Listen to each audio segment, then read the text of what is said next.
start off by telling you a quick story about the most embarrassing play I ever made in Little League. If you're new here, welcome in, by the way. 8 a.m. every single morning to help you. I'm here to help you.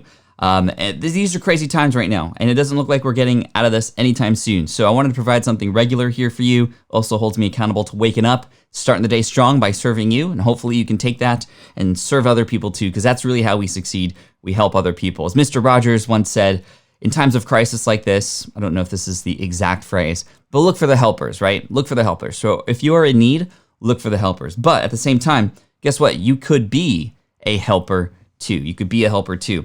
What's up, Ern? Welcome in. Ellen, thank you so much for being here. Hey, Archer in the house early today. Grandma Goody, welcome in. Sorry to hear that you were sick too. Karma, Just Samson, Zenya and Vlada. We got Cheryl, KS, Tomas. We have a few new people too. Just Frugal Me. What's up? Welcome in. Thank you so much for being here today. The Traveled Tourist, amazing. Sue from Gift Biz Unwrapped. Jeff Tondalea, which is an awesome name, by the way. Franco, Barry, welcome in, everybody. Thank you so much for being here. So let me tell you this quick story. So I played Little League when I was a kid, and I was a pitcher. And I was a pitcher because I was probably one of the only kids who could throw the ball across the plate. And this was Little League, like I'm talking 7, 8 years old, right? And so I was always the pitcher, but I remember there was this one play where there was a ground ball hit to me, and it was just a grounder. And I picked it up, and I looked at the first baseman, and I ran. I ran towards first base, holding the ball, trying to beat the runner there. I could have thrown the ball to first base, but I did not trust the first baseman to catch the ball. So, like a big-headed little kid, I took the ball, I ran to first base, and I actually distinctly remember hearing his foot hit the bag first before mine did. And then, of course, the coaches, the parents, the other team, they're all looking at me like, what are you doing, kid? If a pitcher gets a ground ball, what do? They're supposed to throw to the first baseman, right? Anyway, I was really embarrassed, but I was also very much questioning, well, why didn't I throw the ball to the first baseman? I didn't trust that person, even though that was literally their job, right? And I kept everything in my hands. And even as I grew up, I continued to follow suit very similarly, not trusting a lot of other people to do the work that I knew I needed to do myself, or I could do myself, right? I could have ran faster and could have got him out, and I probably would have done that many times, but I didn't do that again on the team at least. But in real life, I did. For example, when I started my website, inthelead.com, which later got rebranded to greenexamacademy.com, I did everything myself. I built the website myself. I did all the graphics myself. I tried to do everything myself. And I remember there was this one day where I was trying to move an image from the left side of the page to the right side of the page. Like literally, that's all I was trying to do. I think I was trying to add a banner ad or something. And it took me like 8 hours. And I was searching on YouTube. I was trying to become a JavaScript, CSS expert all at the same time while I was building my website, while I was trying to figure out what content to create, while I was trying to figure out how I was going to turn this into income. And I remember my wife, April, coming in and going, "What, you just been like stressing out all day. What's the problem?" And I was like, there's this website thing. I just have been trying to do it myself. And she goes, "Oh, well, let me call my friend from college. His name is Mel. He's in web design." And I was like, "No, you don't have to do that." And she's like, let me call him. I want to help you out. You look really stressed. So she calls him. I get in contact with him, and he's like, "Oh, just do this." And literally in 3 minutes, it was fixed. It could have been fixed 8 hours earlier. But because I wanted to do everything myself, it took forever. And it was a little embarrassing as well. Plus, the funny thing was, like, he was like, "Who coded this website? It's really, like, it's not coded very well." And I was like, well, it was me who coded it. But anyway, so the big lesson here that I eventually learned was that I had to hire out for things. And it took me a while to learn that there are other people out there who could do things much better, much faster. And honestly, taking that off of my plate is such a big weight lifted off the shoulders, right? And let's go back to the Little League example. If I threw the ball and I threw it straight and the first baseman dropped it, Well, it wouldn't have been on my shoulders anymore. That would have been his job, and that's the way it would have gone down. So a big lesson there was eventually hiring out and finding somebody to do the work for you. And I remember the first time I hired, like legit paid money to hire somebody to help me, was with that same exact website. I had built an architecture exam website. I had created my own study guide. I had sold that, and I started making some money. So I was like, okay, well, I want to make an audio version of this guide. Yet, even though I knew there were people I could hire out there, guess what I did? I tried to record this audiobook and read it myself. And all I had was a Logitech gaming mic. I recorded it. I spent 3 days doing it, and it was not great at all. I couldn't even imagine selling that thing. And then I eventually went to a website called Elance, which later in the future got rebranded to Upwork. And this was a beautiful thing because I paid somebody to read the book for me, and she did it in the most amazing job. And honestly, how much it cost, which was about $1,200, which was a lot. I had never spent that kind of money on anything in my life, even for my own personal stuff, not even rent, and I was renting out of an apartment at the time.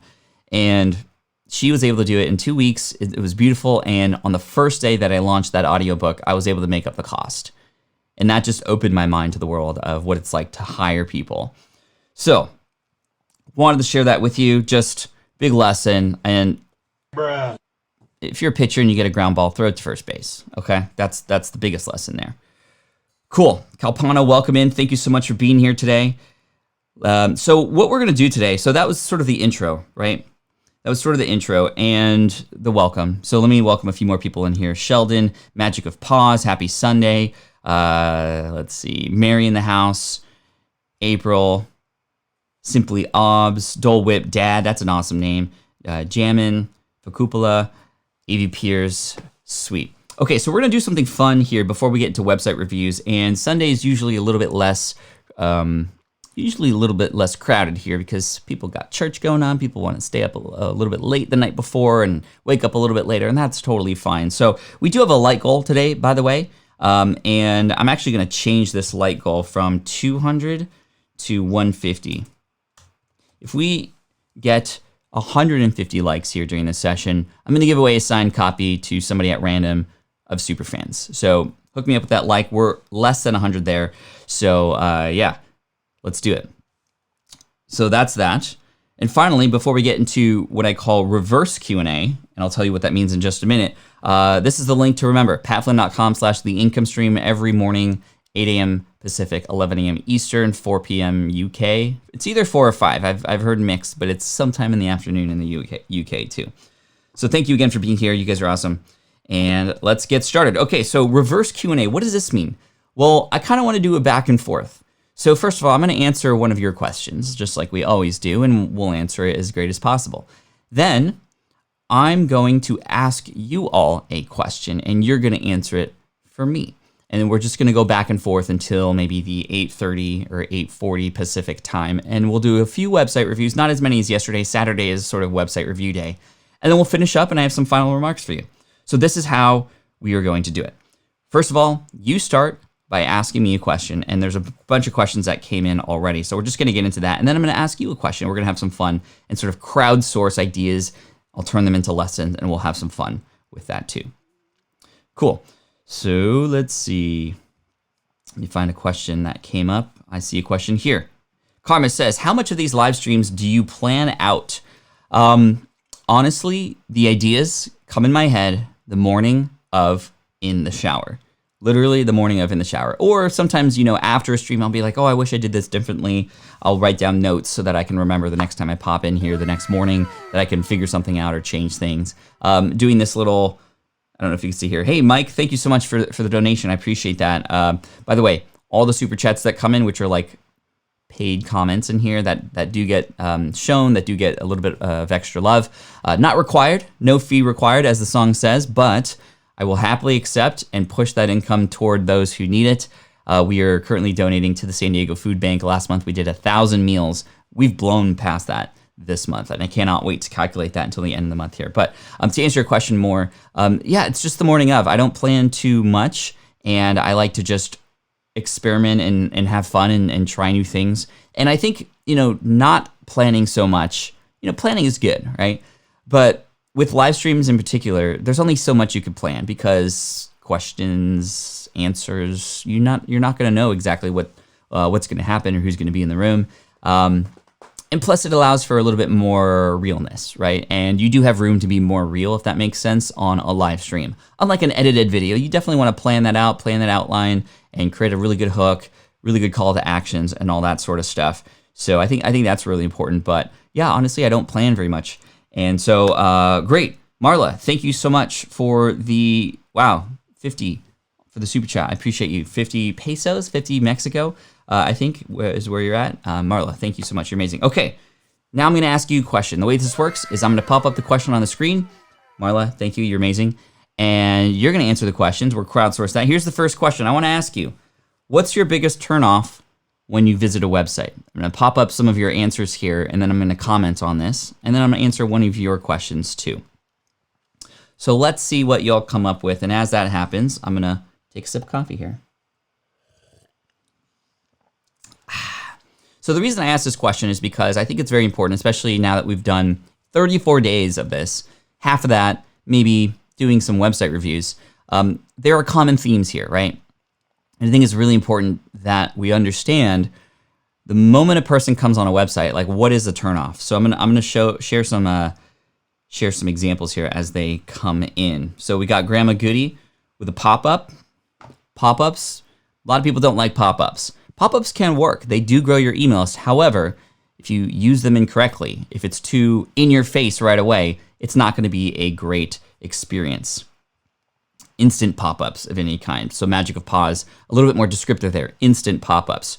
Too much me, says Chaos. So hey, this is what the website does. Here are my qualifications. Here are all the publications I've been on. This is what we do. This is why I'm great. This is what we can do here. That's definitely not good too. It's important to talk about you for sure, but I think that comes after you sell the idea of what it is that you can help a person with. So always start with, hey, welcome, this is what we do here, and here's how ultimately it will help you, or here's how it's different than everybody else, or here's the results that that will happen if you choose to stick around here. By the way, Sue, thank you so much for the $5 super chat there, and I see you say, thanks so much for the website review last week. Already made adjustments based on your feedback. That's awesome. Here's another one from Jeffrey. Too many ads. Yes, definitely. Ads are okay, and you can put ads gracefully on your website, but you can also put ads in a way where it's like, hey everybody, like I know you came here for the information that I have on this website, but in fact, I actually want you to go elsewhere, right? Like that's not good. I think you can have the ads even complement the stuff that you have on your website if it's done in a really good way. Carlos is actually asking, do you mind telling us your video setup? Yeah, there's actually a link in the description below for what the video setup is like. So Ivan here says, bad design. And I think we can sort of extrapolate this, right? Like Cheryl here says, too much clutter, not knowing what to do first. And that last part there is the most important to me. What do you want me to do when I get here? Because websites are designed, hopefully, to help people find things that they need, or to help people through discovering things that can help them in their life, or discovering something fun and entertaining, whatever it might be. You need to be clear about what it is you want people to do first. Let's see, a lot of pop-ups. You can all obviously read the other comments that are here, which is really great. A lot of pop-ups, by the way. April here says, too generic, and I have to dig to find out whether or not I should dive deeper into the website. Very, very good thoughts here, April. Like, you don't want to have a person on the other end work so hard, right? And this is where it gets tricky, especially when it comes to design, which is why I think it's really important to understand that it's not just design at all. It's not just the design, it's what you say, it's the messaging that's really important too. Automatic sound, yeah, thankfully that trend is not, ever since the MySpace days, that trend isn't as hard anymore to avoid. But that is something that, immediately popped up videos or immediately playing videos, immediate sound can be a very big turnoff. It can be used. It depends on where they come from and what they expect. I think that's the big thing, what they expect. Let's see. Hard to navigate, Wendy said. Not having any info on what the site is actually about when it asks me to subscribe. I think there's obviously a cadence and choreography involved. I think asking to subscribe can be used to your advantage. However, in most cases, it's done in not the right part of the conversation. Let's see. Person talks about themselves and not what they can do for the client. Love it. Have I not have an idea on what to do next? Unfiltered Equestrian says, I hate when I go to a site and have to scroll down forever to find out what it's about. Okay, so a lot of the same stuff coming up. So question here from Bert, kind of to on top of that. Any alternatives to pop-ups? Thank you, Rafal, for that super chat. I appreciate you. It's going to feed some people. Yeah, a good alternative to pop-ups is having a slider. So a slider is more of like it pops up on the bottom like, hello. Hey, by the way, in case you're interested in this, versus like, hello! Stop what you're doing. You can still continue to scroll during the web, through the web page. In a slider, or sometimes called a toaster pop-up, is, I think, a great alternative. In addition, pop-ups can work. They can work on exit intent. When a person leaves your page, it's like, hey, wait, before you go. I got a little something for you. And hopefully it's valuable, right, to make them stick around. Or after they scroll through a page for a certain amount of time. So that might be like, hey, welcome to the web page. I got a lot of great stuff here for you. You're going to learn how to do Facebook ads cheaply, and you're not going to have to worry about struggling so much because I have all the stuff that you need here. By the way, really quick, if you'd like to subscribe to the website, here's a little pop-up for you. If you can just exit out if you want to continue, but hey, now that you know what I do, here's something that I can offer you. And so that's kind of how you might do that. All right, great question.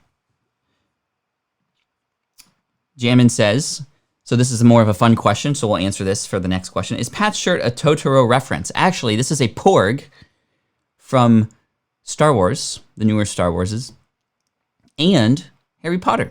So it's actually a crossover between a Porg from Star Wars and Harry Potter. So Harry Porger. Okay, so that was a fun question. So guess what? I'm going to ask you a fun question. And so let me figure out what this question might be. Okay,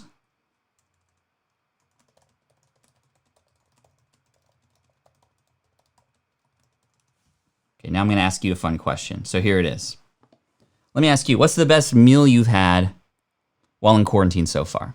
So I'll ask you that question. And I'll talk about what we do in the house here. Now, I did go to the grocery store yesterday, put on my mask, had a little hat to keep the mask on, and went to the store, and they have this sort of 6 feet incremental sort of line going out. And as people come out of the store, people are coming in. Very interesting times for sure. At least we're all civilized about it. We're all in single file line, which is kind of cool. But yesterday, what did we make? We made mushroom ravioli in a meat sauce with a Parmesan focaccia bread.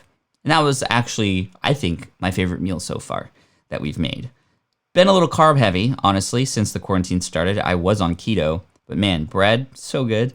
But I am getting my workouts in daily now, which is really good. So anyway, we got some, karma with the A5 Wagyu steak imported from Kobe, Japan. Are you serious? Did you massage the cows yourself? It sounds amazing. Nick says meatloaf.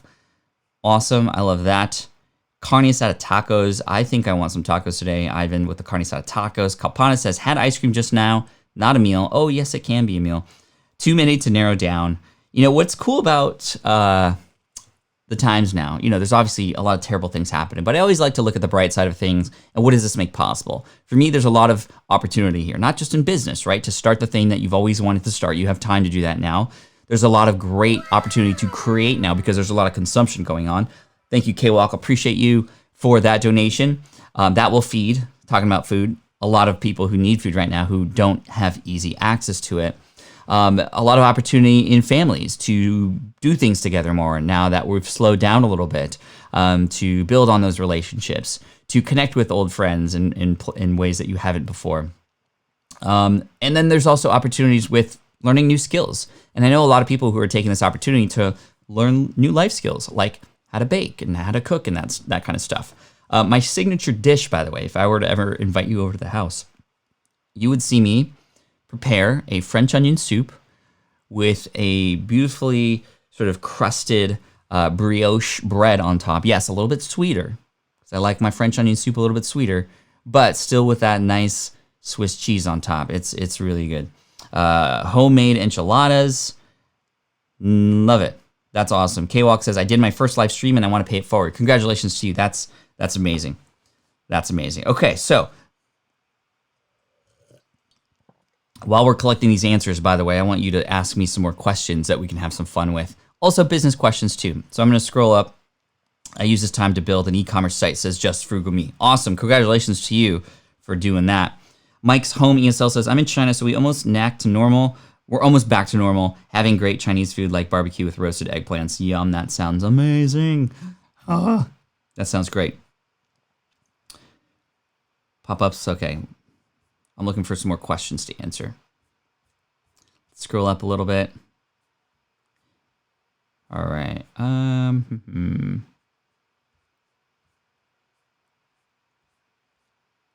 Yeah, what I try to avoid during these live streams, just because I like to share what's going through my mind. You know, I try to want to avoid as much dead air as possible, right? I love to keep talking. And again, it's first time doing this reverse Q&A. So when I ask you for questions, they come in, but then I ask you for answers, and then the chat like goes up, and then I'll have to scroll up. So I apologize about that. But I got a question here from April Roga. I'll answer a few questions here, and then I'll ask you a question again. What's the best way to get in touch with you with a collaboration idea? Shoot me an email, pat@patflynn.com, and we might be able to go from there. Pat, how much do you like Star Wars? I love Star Wars. I mean, look at this. This is a Mandalorian helmet. I have a Stormtrooper helmet over there. I have a Porg t-shirt with a Harry Potter reference on it. I love Star Wars a lot. Rogue One was actually one of my favorites, interestingly enough. I know a lot of people didn't like that one. Bert says, Platt, do you plan on doing a niche site duel again? I loved and learned so much from that back in the day. Great question, Bert. So for those of you who don't know, I built a couple websites in more of a public manner. One of them, a security guard training website, another one, a food trucker website, to help people start food trucks. It was a way to sort of experiment and also showcase how one could build a website just following my progress. And that was really cool. I had actually done something similarly, Bert, recently. And this was with the SwitchPod. The SwitchPod is a physical product. It's not a niche site. It's a physical product, an invention that me and my videographer created. And I was very open throughout that process. And it was a much longer process with a lot more breaks in between because it's a physical product. But it was still treated in the same way. Let me take you on this journey. Let me try something new that I haven't done before. And I'm actually speaking into the SwitchPod right now, so I can't show it to you. But the SwitchPod is holding my other camera, so I can talk to you in this direction. So let me mix it up a little bit. But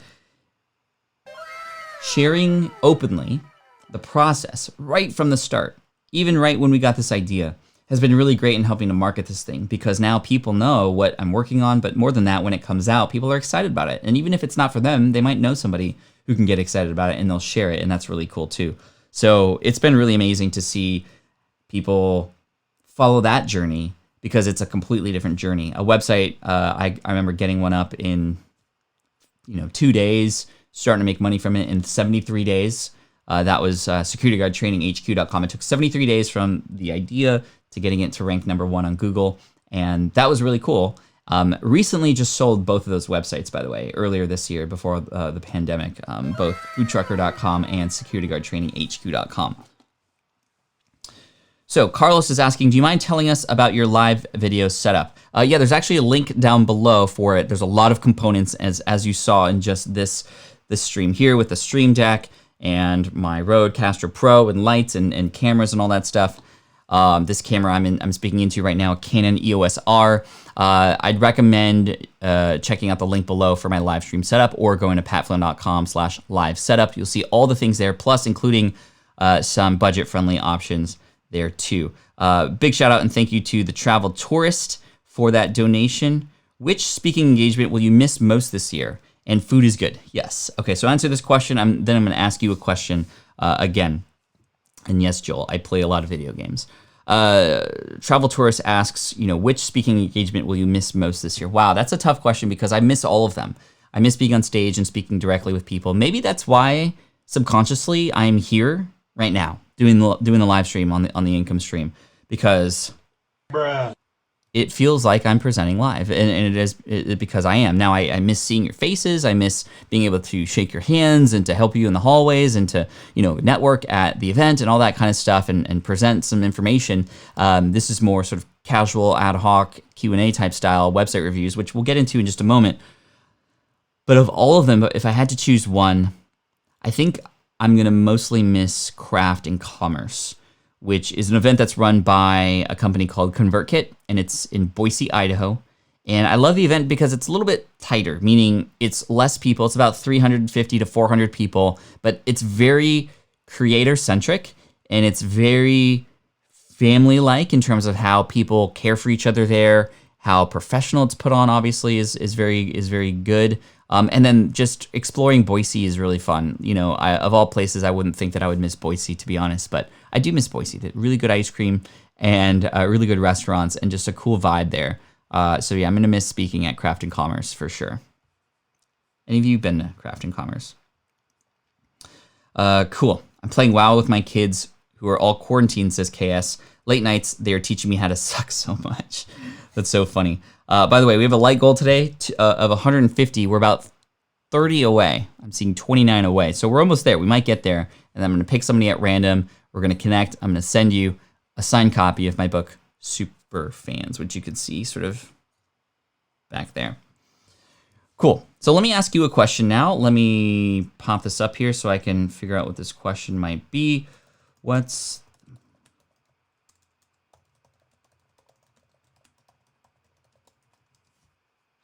right, here's the question.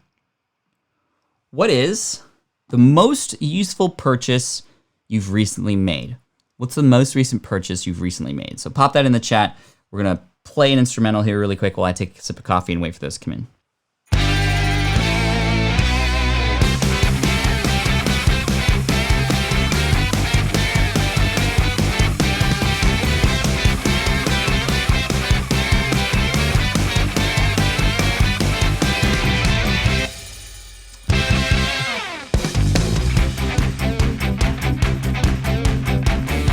Okay. Most helpful purchase. We have toilet paper. Who said toilet paper? Jonathan? You're so funny.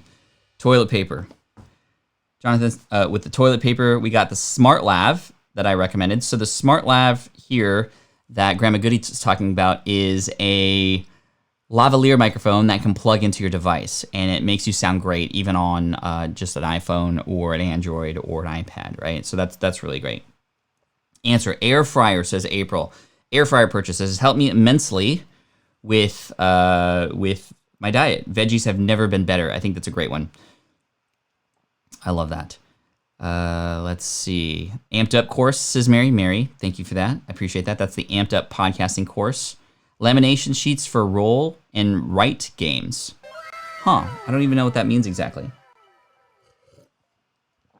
Ecamm Live, says Marla. I agree with that one. That's probably been my most useful purchase since starting in quarantine. You know, because Ecamm Live is the tool that I'm using right now to go live with. It's been really neat to use. I did a video about it. That video is actually doing and performing very well on YouTube. If you look up Ecamm Live on YouTube, you'll find it near the top, and it actually has seen a huge spike in the last couple days. It started off slow, actually. It was one of those interesting things here on YouTube, you know. Any video that you come out with could have that same sort of slow start, and then boom, the algorithm picks it up, and it's getting blown up right now, which is really cool. See, Keisha says, yep, 123 affiliate marketing. Thank you. The promotion for that actually finishes tomorrow. If you want to see the replay of the masterclass that we did last week, you can go to patflynn.com/replay and check that out there. Peloton treadmill. I was curious about if anybody has picked up anything sort of related to fitness like that. Thank you, Coach Constance, for sharing that. The treadmill, yeah, that's interesting. I had a Peloton bike, but I recently traded it for a rower. So I'm using a rowing machine most of all. Let's see. Roadcaster Pro, says Michael. That's a great one. Subscription to Canva Pro, says Ellen. That's a great one. Suitcase Quilts, craft supplies to keep me busy. Yes, that's a great one too, especially if you've got little kiddos around. Unlimited internet, says Fakupola. That's a great one, and you're obviously going to need that right now. Xenia and Vlada says, most useful purchase, time that I bought for me for this live stream. Thank you so much. I appreciate that. Robo Vacuum. That's a great one. Is that what are those called? A Roomba. I saw a funny video the other day of like this game that a family created where they put balloons on the floor. They each put their own balloon on the floor, meaning they blew up a balloon, put their own name, and the whole family had a balloon on the floor. And then they turned the Roomba on. Now this Roomba had knives sticking out of it like this. And so the trick was, who is going to be the last balloon standing? So as the Roomba would go and then turn, it would like pop a bunch of balloons, and it was sort of last man standing. I thought that was pretty creative, which was kind of cool. Okay, now it's time for you to ask me some questions, and then we're going to get into some website review. Then we're going to do some more reverse Q&A because I like this sort of crowdsourcing.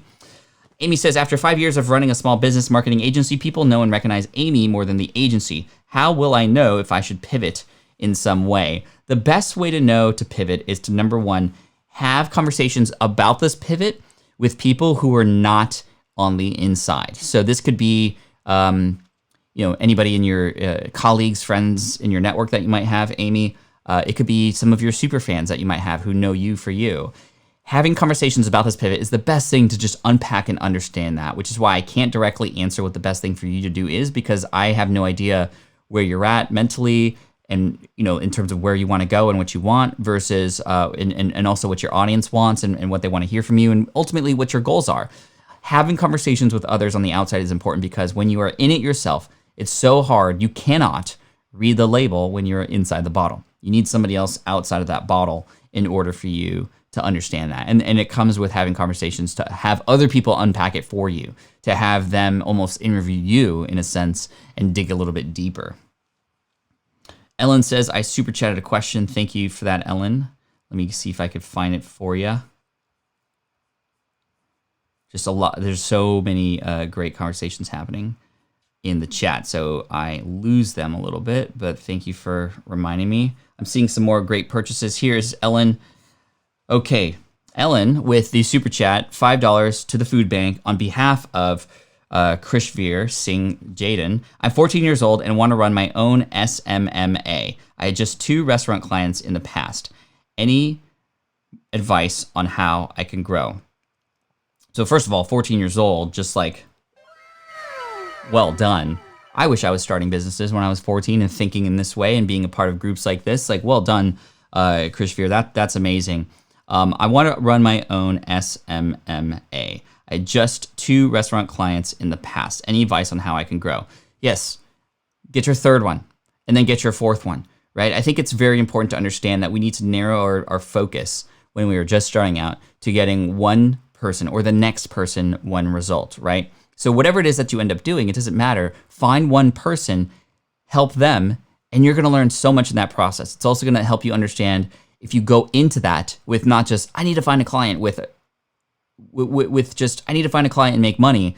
You're losing out on the opportunity to, while you are finding a client, understand, okay, well, what language are people going to respond to? What am I sharing that people aren't responding to? I'll take a note of that. What language are they using back with me? I'm gonna take note of that so I can relay that back when I find my next client because that one said no, for example.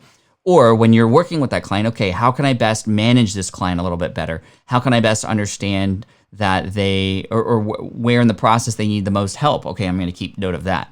So even just working with one client alone, you are able to learn and improve and incrementally get better and better every single time.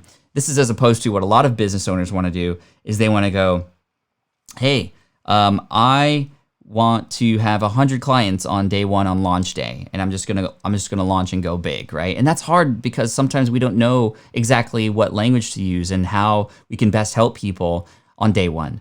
But you will if you find one person and you work with them, and maybe you do it for free, maybe you do it for a discounted price or something. The fact that you're 14 doesn't matter. The fact that you're 14 means you have energy, you have time, you have the ability to stay with somebody for longer. So, I mean, imagine you having this amazing advice to help one client get one result. They're going to continue to stick with you throughout their entire life, right? So you can go down that route and make it happen. I love that. Thank you so much for that question. And thank you, Ellen, for sort of asking on behalf of him.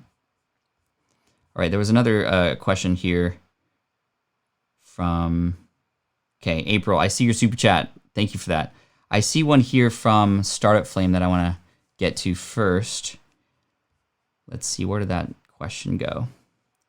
Question, email automation tools are mostly delivered to promotional spam folders. How ConvertKit works? Can you shed some insight?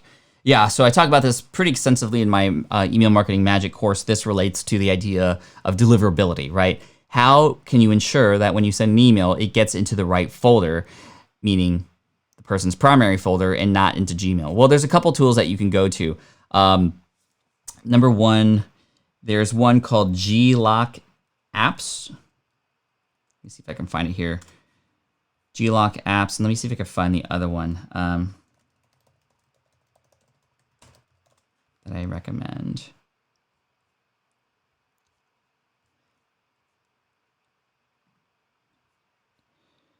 So here's the first one. It's Glock Apps. Now what this does is it gives you some random, and you can actually do deliverability reports for a few of them for free. So what it does is it gives you a bunch of random looking email addresses. You pop them into your list, and what happens is the next time you send an email, or you can send a test email, it will report back and go, hey, we found out that your emails aren't ending up where they should be, or they are, or a mix of them. Hey, they're going into Gmails but not Yahoo's, Hotmail, it's not working. Here's what you should be doing. Here's what we've assessed that is working incorrectly. I was also looking for some other tools that we could offer, but I don't have them off the top of my head. But that one I've used before very successfully. The biggest thing that you can do to get a person to ensure that your emails will always be in their primary folder is to have them reply to your email or look for it and hit reply so that it'll never be in there again.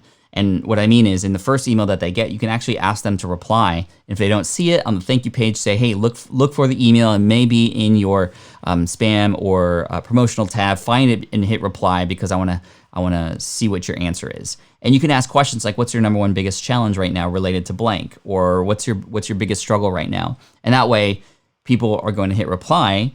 That then makes sure that your emails in the future will always end up where they should be. And secondly, you're going to get replies back from your target audience on what they need help with. And so it's a kind of a win-win situation for you, which will be really great. All right. I'm just looking to see what Ern's talking about in terms of I think you're talking about an iPad. So I see you talking about the sidecar feature. I'm actually using an iPad right now. I don't know if you could see this, but this right here is an iPad. That's where I see all of your comments, and that's connected to my computer via Sidecar. And I just essentially use it as a second screen. So I have the comments from Ecamm dragged over onto the second screen there. So I'm always looking at least at the comments or up at you when I answer and not down here. And down here, I can see the whole website or just what, the whole vision of what I'm doing. Okay, so April here, Super Chat. Thank you so much for the Super Chat, April. Jackpot question. What is the quickest and most efficient way to gather people for a pilot program without cherry picking from a Facebook group? So how can you gather people for a beta program, essentially, for a course, let's call it a course, without cherry picking? Now, my question back to you, April, would be, why wouldn't you want to pick the people in there who would be perfect for this program? I think that you would want to, and maybe this is our definition of cherry picking, and it's a little bit different, but maybe it means, and you can maybe clarify for me, April, but maybe this means that you don't want, to have to go like, hey, excuse me, I have this course. Are you interested in it? Oh, no? Okay. How about you? Let me ask you via a DM. Are you interested in this course? Okay, no, never mind. I don't know if that's what you mean by cherry picking, but I would recommend that having a Facebook group is a great start because you've collected a group of people who have a very similar interest, right? Or else they wouldn't be in that Facebook group. Having that is a great start to eventually getting to a pilot program. But how do we connect the two? So what you could do, for example, is try to engage with this audience and have conversations in and around the problem that you are trying to solve. So let's say, for example, you have a very unique diet plan, right? That you, or maybe an air fryer program, right? Because I think, did you mention that you bought an air fryer? I can't remember if that was you, but let's just talk about like, you have a pilot program for a cooking sort of class and you're going to be primarily using the air fryer, right? And you want to use this group to find out, well, who in here would be interested in being a part of this pilot program? Instead of just going in the Facebook group and going like, hey guys, I have this program that's coming out about using an air fryer. If you're all interested, like, let me know and sign up here. You're asking to marry me before we even got on a date, right? I know who you are. We need to go on a few dates first, and then you can ask me to marry you, or I can ask you to marry me. Well, however it works out. But what Hashtag bruh. Thank you for that super chat, John. I appreciate it. I'll get to that question in just a minute. And I also saw another question earlier that I want to address related to the 32 button Ecamm tool here that I'm using from Elgato Stream Deck. Anyway, to answer this question, so what I would recommend is first start having conversations about the thing that you're the problem that you're solving. So I would have a question pose going, who here feels short for time to create healthy meals? If that's you, let me know in the comments below that you are short for time and what you've tried to do to solve this problem. So I'm engaging in conversation now. And essentially, we want to get people who are in this group to go, oh yeah, totally me. I have that problem. I don't know why they turned, totally me. Yeah, I don't know why I said that that way. But they're getting them to raise their hand. If you've read Will It Fly, this is the process, right? Let's collect a group of people who are within a certain space. Great. Now let's solve a specific problem and find out who in this group has that specific problem, right? Hey, oh yeah, I have that problem. Cool. And then the next conversation that you can have is like, okay, a lot of you said that you needed some help finding time to cook. Well, I recently discovered that an air fryer is a great thing. Here is a video showing you how I use it. Boom. Air fryer video of you, how quick and again, if time is the thing, then let's make time a part of it, right? So hey guys, I want to show you really quick, and this is free value, right? Like, hey, I want to show you a quick recipe. It literally took me 6 minutes to create, so I'm going to put the timer here so I can just show you how quickly this all happened, right? So boom, timer's on, chop, chop, chop, chop, chop, put it in, ding. Hey, look at this okra, fried okra. It's amazing, isn't it? And it's healthy because it was done with the air fryer. So hopefully you're all following with the example because I'm not even done yet. How many of you would like to see some more videos about me cooking with the air fryer? I actually have a webinar where I want to share with you some more recipes and fun things like this about using the air fryer. I'm going to share 3 or 4 more. If you like what you saw here, register here. Okay, so now I'm going from like a little yes to like a bigger yes to like a bigger yes. I actually haven't had them ask to pay for anything yet, but I've proven that they want to keep going, right? And so if nobody said yes on that initial comment thing, that I would know, okay, all right, I hear you. I'm not going to even focus anymore on this. I'm going to try to find something else that is a problem that you actually need help with, right? So I'm getting green light after green light after green light, and then on that webinar, share some more value, then go, hey, by the way, there's been so much interest in this lately. I'm actually going to be creating a program, and I'm running a pilot program right now for 20 people. If you're interested in being one of those first 20 people, I'm thinking about selling this for $99 in the future, but for right now, I'm going to cut the price in half, and you can work with me together to create this amazing air fryer course that I'm putting together. Here's the outline for it. Here's what I'm imagining. There's going to be 20 recipes. I'm going to give you some discounts to air fryers. I'm going to give you this and that and this.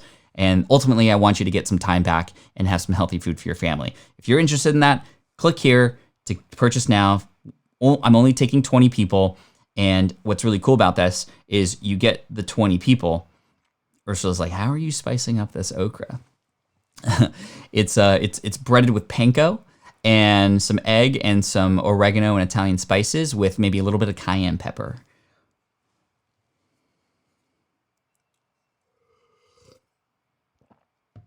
So, did everybody follow along? Do we see how we might be able to take a group of people that we've collected, hone in on who might be having some issues there, and create something to solve that problem? Let me know in the chat if you followed that. I want to make sure that we can sort of understand that process, right? What happens too often is you get this group and you get so excited. Oh my gosh, all these people are here because they want to cook and do things faster. Who wants to buy my program? And it's like, no, whoa, okay, hold up. Hold your horses a little bit. Let's see who within this group has a very specific problem, how we can create something for them. Because in a large group, even though y'all are in the same crowd, y'all want different things. So we need to nail the problem first, create something for them, and gently get to the point where it's like, well, of course, this makes sense. Yes, you've been talking about this for the last couple of weeks. I've even you've showed some videos of you sharing this. You've asked us to come join you on a webinar. Now you've gotten to know me a little bit more. Now we've gone on some dates, right? And now I'm going to ask you for that ring. Bam. Come join me will you join me in this course? Right? There we go. Cool. So we didn't get to website reviews today. I apologize. I'm actually going to do one because I promised somebody at the end of yesterday's stream who left a super chat that we're going to do one. So we're just going to do one. And I think a lot of the crowdsourcing of what do you don't want to see on a website was really helpful for everybody. In addition to this really great question, April, you were right. This was a jackpot question with hopefully you felt a jackpot answer. And yeah, Just Samson says, yeah, that one was for the clips. We do have a separate channel here on YouTube called the Income Stream Clips. So if you're ever late or you don't want to catch the full thing, you can get the sort of clips and sort of hand pick answers, cherry pick answers, if that makes sense. Heather says, are you saying all of that should only be done inside your Facebook group? This is a great question, and no, I've seen this done in other people's Facebook groups too. A good example is a friend of mine named Brian Harris from Video Fruit. He is a really smart guy, creates a lot of great software, initially got known for creating really good explainer videos. Explainer videos are the ones that sort of explain a product really well, and they have a lot of engaging things that keep people watching. He was in a Facebook group for entrepreneurs run by Noah Kagan from OKDork and AppSumo. And in that group, he did exactly what I just talked about. He was like, hey, everybody, who here's creating videos for their products? Oh, me, cool. And then he teased it by saying, I've been experimenting with a lot of fun things to make these videos more engaging. Would anybody like to see sort of what I came up with? And now he's gotten an invite from the people there for his stuff. And he shares it with no ask in return, right? So the next thing that popped up was like, hey guys, you all were asking for this. Here's an example of an explainer video that converted at 62% in our last launch. I just wanted to share it with you because it converted much higher than any other video. Here's why I think it did that. In your future videos, when you create them, here's what I would recommend, right? So he's providing value. He's getting known in the group. He's becoming an authority, not even in his own group. And then he came out with something asking permission from Noah, basically saying, hey, I've had a lot of people message me and ask me for some more information about these explainer videos. Do you mind if you were to pop in here and, share a link to a webinar that I want to do? And then of course, yes, webinar, and then boom, webinar turning into a $20,000 launch because he then had an agency to help people create these videos because him sharing the entire process, these videos work, you can create them yourself, or you can hire us to do it for you. So again, another example. Good stuff. This has been full of info this AM. Thanks, Pat Flynn. Thank you, Dole Whip Dad. Appreciate you. Bruh. All right. Just making sure that we got everything here. Just Frugal. I think it's your first time here, right? Just Frugal. Thank you so much for coming in. Appreciate you. Great. Okay, so let's do a quick website review for this person who left a super chat yesterday, which honestly, I don't even remember their name because I didn't write it down. That's my fault. But we're going to come into the website anyway, and that's caninnovate.io. So we're just literally going to go for 3 minutes here. Although, this is what I'm seeing.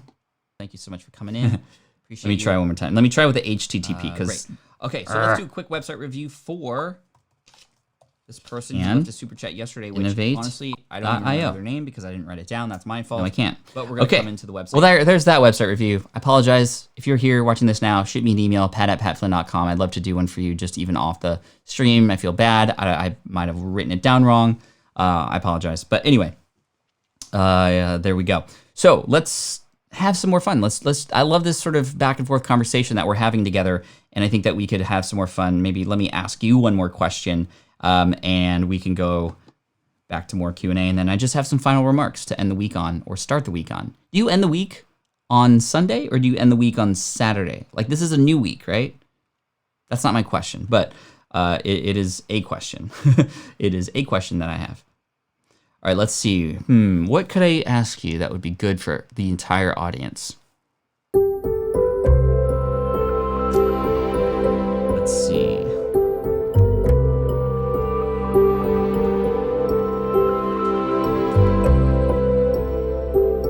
No, I don't want to ask that. Let's do... Actually, I'm curious about this.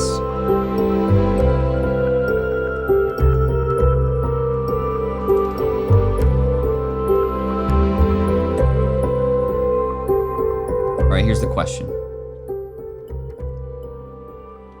Let me ask you, what's your next focus in your business right now? And this relates to something I talk about quite often called just-in-time learning. And here's the lesson. So as you are answering, what's your next focus, right? In your business, there's a lot of things to do. What's the one thing that you're focusing on next? What's your next step, your next iteration? So for me, the answer is outlining a workshop that we're going to be selling online very soon about traffic building and audience building. So that's going to come out very soon. I'm really excited about that. That's actually something that we offered as a fast action bonus for our affiliate marketing launch this past week. And so we already have registrants for it, essentially, who got it as a bonus. And we're going to be selling it publicly very shortly here, but I'm really excited about it. Anyway, here is the deal. In just-in-time learning, this allows you to combat the idea that you don't have time to do things. And this often is for those of you who consume a lot, right? And we all are consumers, right, of information, because there's this great information here and this podcast, this YouTube channel, this blog post, so many great stuff. The problem is if you keep consuming, you're not going to have any time to create. So how do we combat that? Well, the big idea is called just-in-time learning. I learned this from one of my sort of mentors when I first started, Jeremy Franson from Internet Business Mastery. Just-in-time learning means only allowing yourself to learn about the things that you're focused on next. So there might be articles about Pinterest and articles about YouTube and articles about TikTok out there that could be great and yes, could potentially be helpful for your business. But you know that you have an online course that you need to create and you need to sell into that pilot program. So all those things about Pinterest and YouTube and others, TikTok, they don't matter right now. So you shouldn't even be consuming information about that right now. You should be consuming information about how to best sell into your pilot program. So thankfully you were here today, thanks to April's question, because we talked about a strategy to use Facebook groups to do that, or LinkedIn groups, or whatever forums that you might have access to, right? So the hard part about this is FOMO. You don't want to miss out on that great content. Wow, that's the most popular TikTok article ever, and it helped somebody make $100,000. Well, I want to make sure I read that when the time is right. So what do? You collect that and you put it in a folder somewhere, maybe in Evernote, maybe on Dropbox, or maybe you save the URLs for later. But I promise you, most of the time, we never even go back to them. It's just a mechanism to get over the fear of missing out on those articles. Just knowing that they're there in case you need them. Like I literally have thousands of articles that I've tagged and collected that I'm never going to read because they're either by now outdated or I'm not focused on that right now and or will be ever. And it's still useful to save them because then they're out of my brain. Then they're in this folder when I need them. And just knowing that they're there in case I need them has been really great. So just-in-time learning, really good. So only allowing yourself to read books, consume information, ask questions, find mentors, find examples, case studies, learn about just the next thing that you have going on is really key. Okay, so let's see what we got. Pinterest, says Xenia and Flata. That's great. Less consuming, more doing. I want to see a little bit more specificity. Like what's the next thing? Let's see. Start a podcast for those who have suffered. Thank you for that. Podcasting, great. Love it. Mary, getting into my course, which is great. Content creation. Like what content creation? AVS. I remember your website, by the way. Is it more video? Is it a video? Is it, let's get more into like, what's the next step? Redoing my website, scaling beyond my circle, building a course. All right, these are all great, but maybe I should have been more clear in terms of I want to see like within building a course, what is the next thing, for example? Within building a membership site, what is the next thing that you're going to do? Tandalia says, launching my website. Awesome. So is it literally like the next step is hitting launch, or is it your about page, right? Or is it, the more we can understand what we can learn about, then the more better we can execute, right? For example, if the next thing you need to do is focus on your about page because you are working on your website, right? So I'm glad that you've honed in on your website, but what within that? If you're working on your about page, then great. Learn about writing great about pages. There's a great video here on the YouTube channel all about your about page, and you can find answers for things like that. By the way, did y'all know we reached our goal?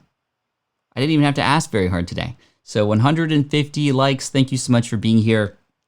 We reached our goal, so I'm going to give away a copy of Superfans signed for one of you. It may be sent out to you a little bit later, not like immediately, but because of the times. But we will get it to you, I promise. So the way that I'm going to do this is I'm just going to scroll literally up and down the comments that are here, and I'm just going to land my cursor somewhere, and whoever it lands on is going to be the winner, right? So let me see if I can do this really quick. Let me show you.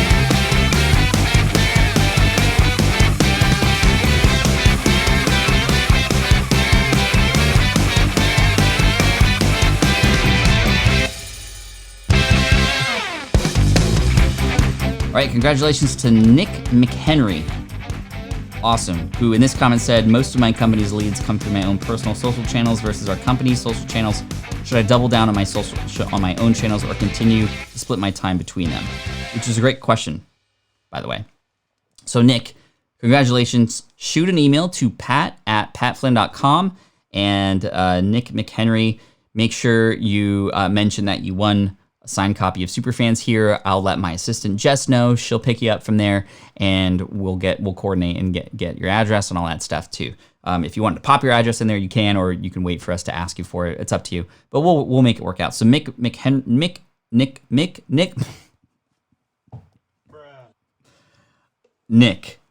Henry.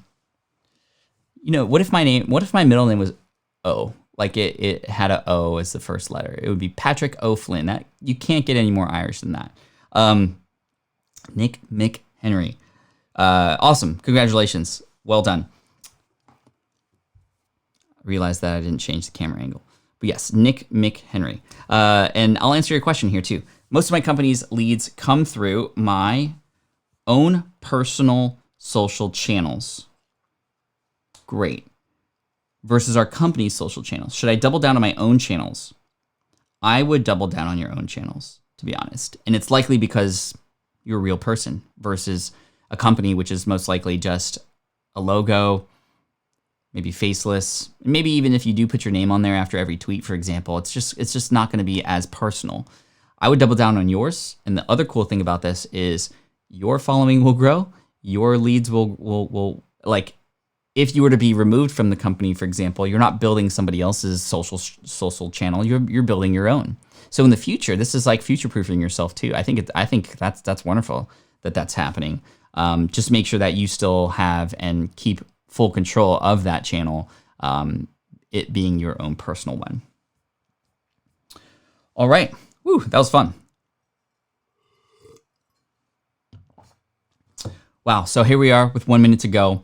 Just want to say it's been a wonderful 34 days with y'all. If you're brand new here, I hope we can spend 34 days together plus. And for those of you who've been here on almost every single stream, I can't thank you enough for supporting the show. All the super chats that came in, I mean, that's going to help feed so many people. Like, I think we're going to potentially get to, nearly 10,000 meals. I don't know. I haven't added them all up, but whatever we collect in April, it's going to be donated to the San Diego Food Bank, and that's amazing. And thank you so much, because this super chat's not for me; it's for you. Any money that comes in, not for me; it's for those people who are in need right now. So thank you so much for the donations. It's also helped grow the channel too. We've had 2x the amount of views, and the revenue from YouTube ads has also 2x'd. And yes, the videos that I've come out with recently are very relevant. They're getting seen more. It's because of the times, and I'm very honed in on exactly what my audience needs right now or what they're interested in. So that's helping. But also the live streams here are helping. Just sort of, I don't know if it's the algorithm or what, but like all things are up, and I want to thank you for that, because nobody was showing up here, if nobody was communicating, if you guys weren't coming in even early. By the way, here's the link to come in. If you come in early next time, you can chat with the crew before I show up. And it's just, I see all the conversations that are happening, and it just makes me feel so great. And in this crazy time right now, the question I want to ask you, which comes from my mentor, Michael Hyatt, is what does this make possible? And here, I didn't even know that what this made possible is a live show that has built an amazing community that is super valuable. I mean, we talk about a lot of things that are helpful, and most of all, just holds all of us accountable for each other. And so I look forward to day 35, and who knows, maybe day 350 or 365. we'll see. But as long as you keep showing up, I'm going to keep showing up too. So thank you, Team Flynn. You're amazing. Hashtag Team Flynn for the win. And I look forward to seeing you tomorrow here on the income stream. Appreciate you. Seriously, thank you so much for showing up. Keep up the good work and enjoy your Sunday. Team Flynn for the win. Peace. This is the income stream to help you achieve your dream, all while we keep it clean. This is the income stream. It's the kind of show where you can come and go, but then you leave inspired with no fee required. The income stream with Pat Flynn.